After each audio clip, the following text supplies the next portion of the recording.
Come one, come all.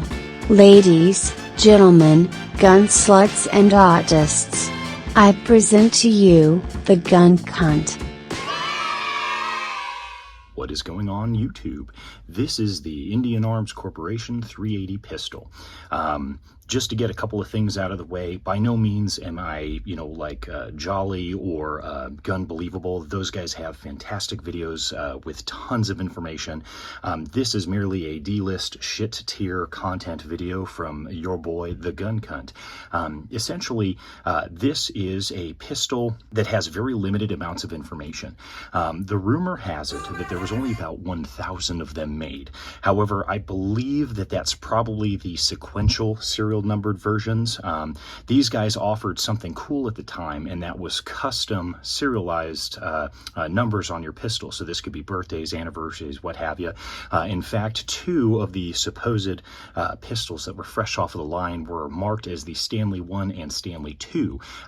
Stanley Pilarski, I believe is his name, was the owner of the company, and those two pistols went to him. So this would decrease the overall amount to 998. I believe that the non-sequential variants that were, kind of like custom serialized numbers were probably in the tens to possibly hundreds. It just depends. It would seem that the information denotes that the individuals that had access to that were primarily mostly the workers or family of the workers that had access to these. However, there is rumor that there was a small brief period in which you could custom order this both with grips and a custom serial number, but in the short window that they were manufactured, I don't know how long that lasted. From there, I believe they got into the executive serial numbers. And a lot of the kind of current numbers that you see are in the 3000s. This could have been a means to kind of boost the assumption of overall amount that were out there, or it's because they started the next serial sequence in the threes that were just the straight, just lineage of sequential numbers. I'm kind of leaning towards that. There's a potential where there's tens or on the very off chance hundreds of pistols that had the custom serial numbers, and then everything else seems to be in the 3000s or so, including this one.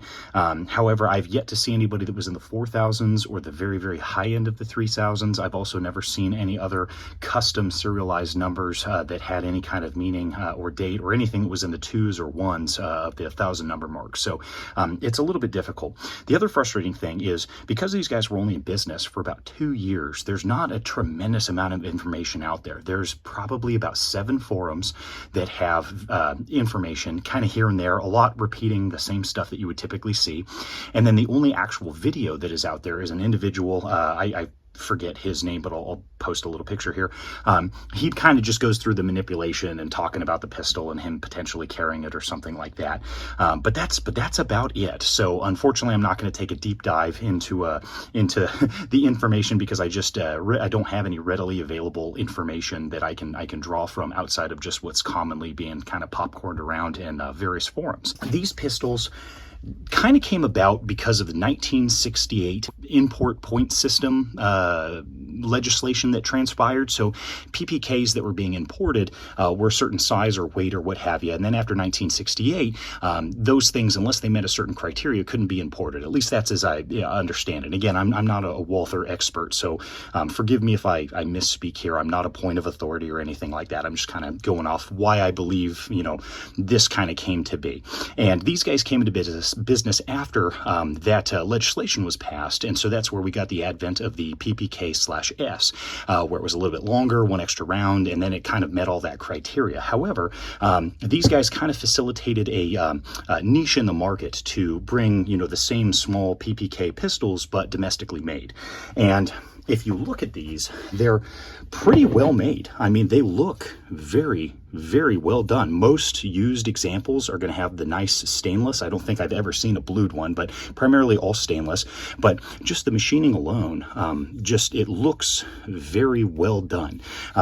There's nothing to point to this fact, but I suspect that perhaps some of the internals were just drawn from existing part supply. I know that they manufactured the slide, possibly the takedown trigger guard here, and then the frame, but I'm unsure if they made the safeties, the firing pins, and things like that.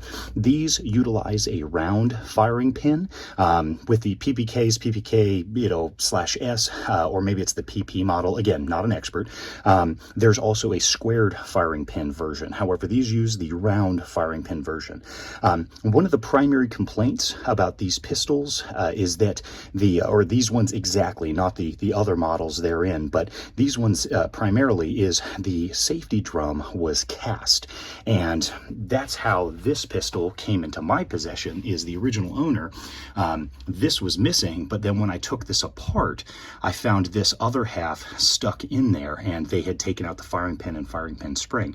But this is the remnants of the actual cast safety drum that was in there. You can see these two little notch marks. These are for the detent that the extractor has. So there's this little kind of like wedge system, and the angle behind here, there's a little kind of tab that goes into the slide, but then there's also this wedge portion that kind of catches on the backside. Then there's a spring and then a little detent, and this detent is what engages these little notches here. And one of the unfortunate parts is because of the limited existing part supply from Indian Arms, these are not readily available. Anything that was made by Indian Arms, the supply here is pretty much gone. I found maybe 2 complete slides. I find a lot of incomplete slides, but you don't really find a whole ton of original factory parts. So one of the frustrating things on a lot of forums is I was looking for a potential in a safety drum replacement, and without anything that was actually factually, shown with pictures or video or anything like that, I kind of had to take a shot in the dark, pun intended. The safety drum, so from what I can tell, exactly the same as the PPK, PPKS style of safety drum. In fact, this is a licensed manufactured component from Smith & Wesson when they were kind of dabbling with some of the PPK, PPKS style pistols. I found this on Numeric, and it was one of the few in-stock stainless ones that I got. And believe it or not, this safety was like about 3/4 the cost of this glorified paperweight here. So looking at that, I was like, well, I think I can fix that. So I went ahead and I picked it up. I've yet to fire this. However, mechanically, as I got this thing set, there was a lot of complaints online that stated that it was a little bit difficult to do. But I mean, I had a tiny little Allen wrench to get the detent behind. I was able to slide in the safety, everything locked in just fine. But I can at least guarantee that the Smith & Wesson licensed copy of their safety drum that has these little detent divots, it does fit. One of the concerns I had was, well, perhaps the diameter was not going to fit inside of the channel that's here, and that perhaps it was its own proprietary spec. I believe they just modeled a lot of the core components with existing models, and they just kind of manufactured a domestic version. I don't think they went too far off base. As far as I can tell, the grips are pretty darn similar. All the other internal bits are pretty darn similar. Really, the main thing that differs is the kind of cut-off version here, unless this is more reminiscent of a Walther PP model of pistol, but I'm unsure. It doesn't have that kind of nippled kind of barrel and slide style like the original PPKs did. And then obviously this being the shorter frame would indicate that it's more of a PPK model than a PPKS, which are the longer, and then future variants. Getting back to the issue at hand is because these safeties were cast.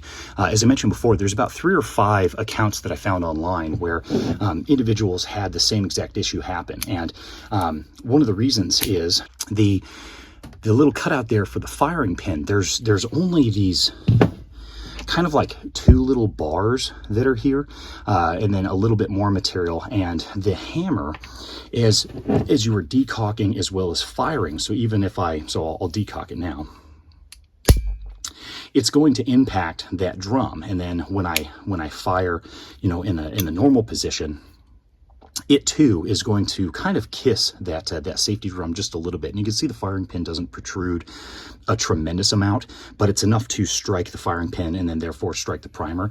But this safety drum incurs a lot of a lot of impact. And so it lends itself to the fact that if you have a improperly cast or improperly heat treated cast style of part like this, that it's bound to go. And the thinnest portion that received some impact, even passive impact, was the culprit in terms of cracking it. Instead of it being like a forged, like machined part out of one solid piece of metal, it's cheaper to do the casting. And so I don't know if they did those in-house or if they did them, ordered them from another manufacturer or something like that. But regardless, this is what they typically use, and this is what you'll typically run into. So the main reason why I'm making this video is to at least highlight the fact that the safeties from the other, or safety drums as I like to refer to them as, from the PPKs, PPKSs, seem to readily fit. So you're not out of luck there. There's also a steady supply of aftermarket mags. So I'm not exactly sure, again, not being a PPK, PPKS expert, I am not sure what magazines readily fit this. However, if you Google a lot of the classic PPK style of magazines, you will see that they have a very similar kind of angle, and then this support rib that is here designed to work with the frame right in there. I'm unsure of which aftermarket ones currently work, but I have about 5 coming my way, so I should be able to update and at least provide some more information there. Just going by the pictures, which again is very frustrating because the safety drums, there's like one side picture and nothing else. So I had no idea what the detent side of the safeties look like. And that's one of the struggles when it comes to buying things online, is they'll take one very obscure angled picture and you're like, well, fuck, I don't know if that's going to fucking work with what I need. The magazines are the same way. It's always pictures of this side and never the rib side, and then very little information in the write-up of the product if it has the support rib or not. So I ordered what I could find to fit, but it does look like the older PPK magazines should work just fine with these. There are also, I believe when these were sold, they came with one flush fit magazine that had just the steel base plate, and then they had others that were more akin to the PPKs that have this little kind of like finger rest that's right in here. But again, I'll have more information as I get some of those in and what might work and what might not work and things like that. But as it stands now, it looks like a lot of the parts are fairly similar and should interchange. These pistols were also offered with black grips. If you look at the Walther style grips, there's a little kind of support molding for the grip screw, whereas theirs is just all a checkered kind of grip.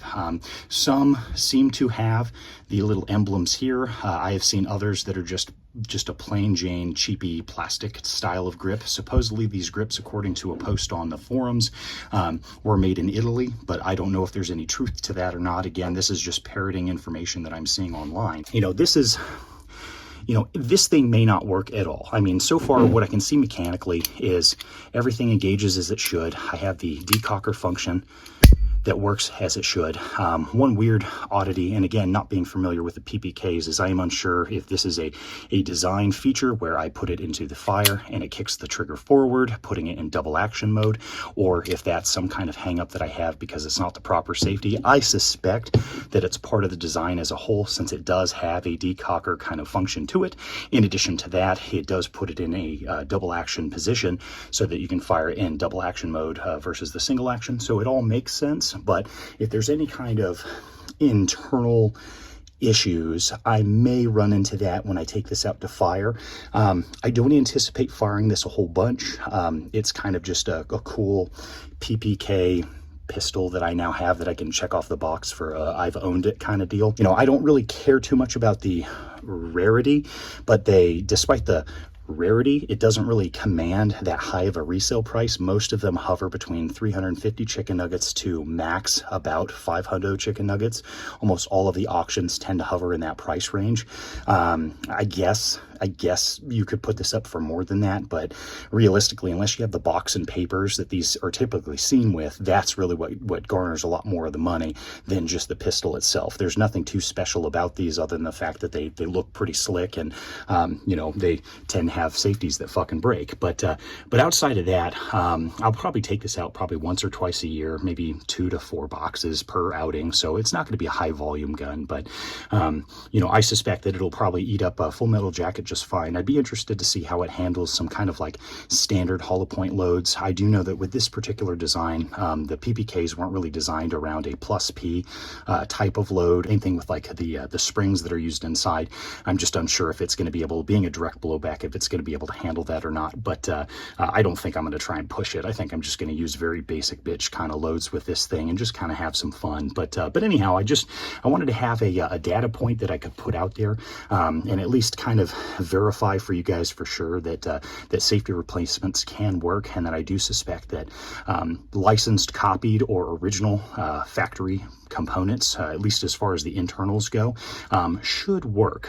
Obviously barrel, slide, and frame excluded, but all of the other core components, the little fitment bits and things like that, all seem like they should work pretty well with these pistols. But as time goes on and as things perhaps wear or break, I'll just keep trucking along and seeing what I can replace as things go down. But so far it looked like it was just the safety. So the last thing to do is to take this out to the range and just kind of see what it's all about. Other than that, if you guys have any other further questions, or more importantly, information about these particular pistols that's not readily available, I'd be down to hear about it, just because I'm trying to gather as much information on these as possible, having such a limited, I would say, availability of that online. Thank you guys very much for watching. If you have any questions or extra information, by all means, leave it below. I'll try to get to it when I can. I don't check my channel often, but I do when I upload. Alrighty, take care. I can't believe today was a good day.